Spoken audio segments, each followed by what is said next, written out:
ભગવાન શ્રી જગન્નાથજીની 148મી રથયાત્રા જે 27 જૂનના રોજ નીકળનાર છે એની આજે આપણે રૂટ ઉપર ફર્સ્ટ અધિકારીઓ સાથેના પોઈન્ટો જોવાના, રિહર્સલ પણ જેવું ગણી શકાય બધું જોઈને આજે આની ચકાસણી કરવામાં આવી રહી છે.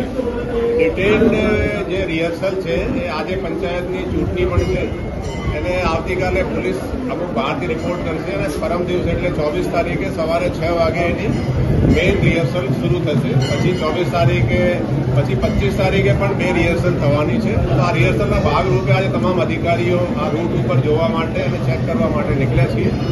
રથયાત્રાની જે તૈયારીઓ છે એ પોલીસ વ્યવસ્થિત રીતે કરી રહી છે. આપણે શાંતિ સમિતિનો મીટિંગ ઘણી બધી યોજાઈ છે.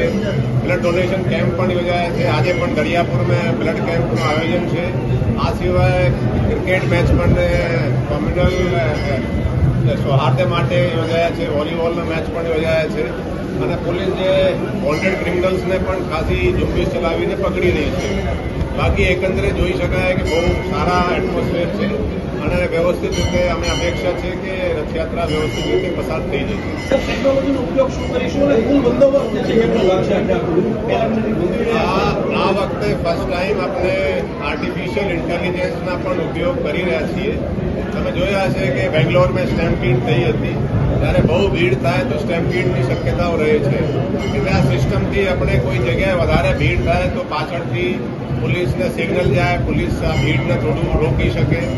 આ સિવાય કંઈ ફાયર થાય કે કોઈ નાનકડા કોઈ બાળક કંઈ મિસિંગના જેવું શક્યતા હોય તો એ પણ એ સિગ્નલ આપી શકે. ટૂંકમાં આ છે કે મેઇન તો સ્ટેમ્પીડને રોકવા માટેનો આ સિસ્ટમ આપણે ફર્સ્ટ ટાઈમ યુઝ કરી રહ્યા છીએ.